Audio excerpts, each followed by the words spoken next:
आज की इस विशेष प्रस्तुति में हम बात करेंगे एक ऐसे व्यक्तित्व की जिनका नाम भारतीय राजनीति, राष्ट्रवाद, संविधान और राष्ट्रीय एकता की चर्चा में हमेशा लिया जाता है। आज उनकी 125वीं जयंती है और इस अवसर पर उत्तर प्रदेश के मुख्यमंत्री योगी आदित्यनाथ ने एक ऐसा बयान दिया जिसने इतिहास, राजनीति और वर्तमान तीनों को एक साथ चर्चा के केंद्र में ला दिया। मुख्यमंत्री योगी आदित्यनाथ ने कहा कि डॉक्टर श्यामा प्रसाद मुखर्जी ने नेहरू सरकार की तुष्टीकरण की नीति के खिलाफ शंखनाद किया था। उन्होंने कहा कि अनुच्छेद 370 हटाकर प्रधानमंत्री नरेंद्र मोदी के नेतृत्व वाली सरकार ने डॉक्टर मुखर्जी का सपना पूरा किया। लेकिन क्या था डॉक्टर मुखर्जी का संघर्ष? क्या उन्होंने सत्ता छोड़ दी? कैसे वे भारतीय जनसंघ के संस्थापक बने? क्या सचमुच पश्चिम बंगाल के भारत में बने रहने में उनकी बड़ी भूमिका थी? और आज भाजपा उन्हें किस रूप में याद कर रही है? इन सभी पहलुओं पर अगले 30 मिनट में हम करेंगे विस्तार से चर्चा। आज उत्तर प्रदेश के मुख्यमंत्री योगी आदित्यनाथ ने लखनऊ स्थित सिविल अस्पताल परिसर में स्थापित डॉक्टर श्यामा प्रसाद मुखर्जी की प्रतिमा पर माल्यार्पण किया, पुष्प अर्पित किए और उन्हें श्रद्धांजलि दी। कार्यक्रम में उप मुख्यमंत्री ब्रजेश पाठक, मंत्री सूर्य प्रताप शाही, स्वतंत्र देव सिंह, कपिल देव अग्रवाल, विधायक नीरज बोरा, विधान परिषद सदस्य मुकेश शर्मा, पूर्व विधायक सुरेश तिवारी, भाजपा महानगर अध्यक्ष आनंद द्विवेदी सहित अनेक जनप्रतिनिधि मौजूद रहे। लेकिन कार्यक्रम केवल श्रद्धांजलि तक सीमित नहीं रहा। मुख्यमंत्री ने डॉक्टर मुखर्जी के पूरे राजनीतिक जीवन और उनके योगदान पर विस्तार से बात की। डॉक्टर श्यामा प्रसाद मुखर्जी का जन्म 6 जुलाई 1901 को बंगाल में हुआ। वे एक महान शिक्षाविद, वकील, स्वतंत्रता सेनानी और राजनेता थे।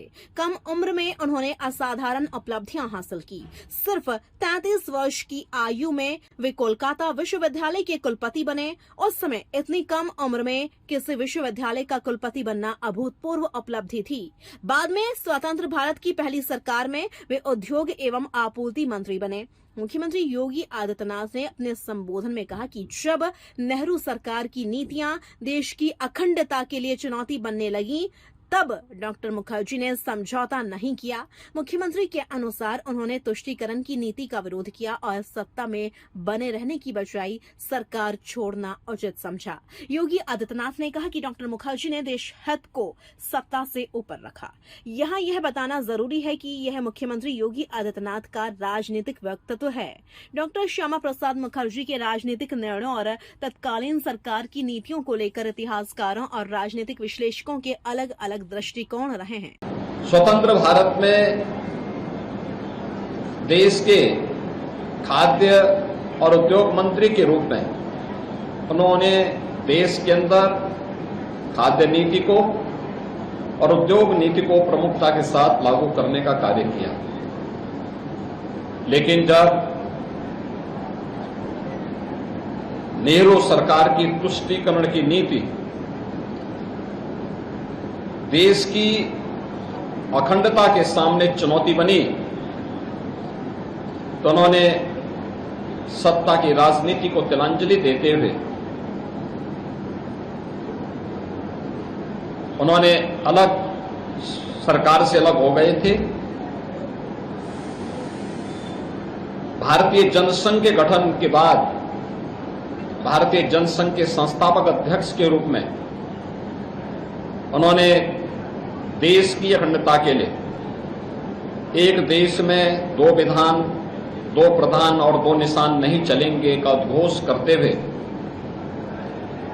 कश्मीर की परमिट प्रणाली का विरोध किया। उन्हें गिरफ्तार कर दिया जाता है। 1953 में कश्मीर में ही उनका बलिदान होता है।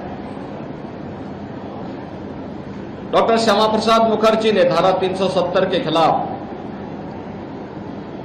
नेहरू सरकार की तुष्टीकरण की नीति के खिलाफ जो शंखनाद किया था, जो देश की एकता और अखंडता को चुनौती दे रही थी, उस सपने को साकार किया है प्रधानमंत्री मोदी जी के नेतृत्व में भारतीय जनता पार्टी की सरकार ने। जब 2019 में कश्मीर में धारा 370 समाप्त करते हुए कश्मीर के अंदर भी भारत के कानून को, बाबा साहब भीमराव अंबेडकर के द्वारा बनाए गए संविधान को प्रभावी ढंग से लागू करने का कार्य किया गया। यह हम सब के लिए सौभाग्य का विषय है। जिस बंगाल को पाकिस्तान के खूनी पंजे से बचाने में महती भूमिका का निर्वहन डॉक्टर श्यामा प्रसाद मुखर्जी ने किया था, वही बंगाल आज डॉक्टर श्यामा प्रसाद मुखर्जी को अपना आदर्श मानने वाली भारतीय जनता पार्टी के शासन का हिस्सा बना हुआ है। बंगाल में डॉक्टर श्यामा प्रसाद मुखर्जी से जुड़े हुए उन सभी स्थलों के पुनरुद्धार के लिए आज बंगाल की डबल इंजन की सरकार प्रभावी ढंग से कार्य कर रही है। आज जब डॉक्टर श्यामा प्रसाद मुखर्जी जी के 125वें जयंती कार्यक्रम में हम सब यहां पर एकत्र हुए हैं, मैं भारत माता के इस महान सपूत, प्रखर स्वतंत्रता संग्राम सेनानी डॉक्टर श्यामा प्रसाद मुखर्जी की स्मृतियों को नमन करते हुए उन्हें विनम्र श्रद्धांजलि अर्पित करता हूं। मुख्यमंत्री ने अपने भाषण में अनुच्छेद 370 का विशेष उल्लेख किया। उन्होंने कहा कि डॉक्टर मुखर्जी एक देश में दो विधान, दो प्रधान, दो निशान नहीं चलेंगे के नारे के साथ कश्मीर गए और समय जम्मू कश्मीर में परमिट प्रणाली लागू थी। डॉक्टर मुखर्जी ने उसका विरोध किया, उन्हें गिरफ्तार किया गया और 1953 में कश्मीर में उनका निधन हो गया। मुख्यमंत्री ने कहा कि 2019 में प्रधानमंत्री नरेंद्र मोदी के नेतृत्व वाली सरकार ने अनुच्छेद 370 हटाकर उनके सपने को साकार किया। इसके बाद भारतीय संविधान पूरी तरह जम्मू कश्मीर में लागू हुआ। मुख्यमंत्री योगी आदित्यनाथ ने अपने भाषण में पश्चिम बंगाल का भी उल्लेख किया।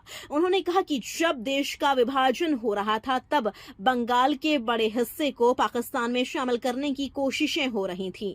मुख्यमंत्री के अनुसार डॉक्टर श्यामा प्रसाद मुखर्जी ने इसका विरोध किया, उन्होंने आंदोलन किया और पश्चिम बंगाल के भारत में बने रहने में महत्वपूर्ण भूमिका निभाई।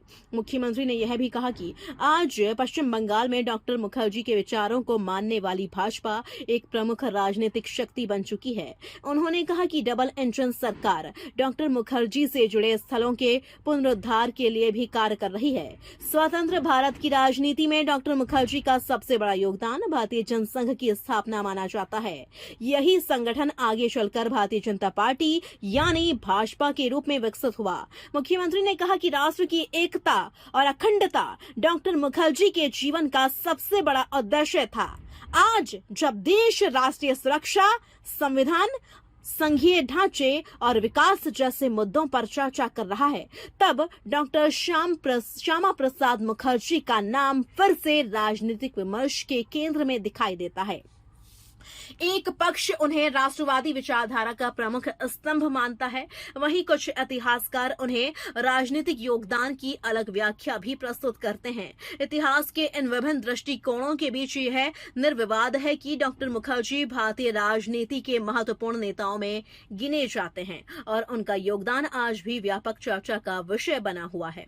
तो आज 125वीं जयंती पर उत्तर प्रदेश के मुख्यमंत्री योगी आदित्यनाथ ने डॉक्टर श्यामा प्रसाद मुखर्जी को श्रद्धांजलि देते हुए उनके जीवन, संघर्ष और विचारों को याद किया। अपने संबोधन में उन्होंने अनुच्छेद 370, पश्चिम बंगाल, भारतीय जनसंघ की स्थापना और राष्ट्रीय अखंडता जैसे विषयों पर अपने विचार रखे। यह भाषण केवल एक श्रद्धांजलि नहीं बल्कि भारतीय राजनीति और इतिहास से जुड़े कई महत्वपूर्ण विमर्शों को भी सामने लाता है। अब यह चर्चा आगे किस दिशा में बढ़ती है और डॉक्टर मुखर्जी के विचारों पर राजनीतिक दल किस तरह अपनी अपनी व्याख्या प्रस्तुत करते हैं, इस पर देश की नजर बनी रहेगी।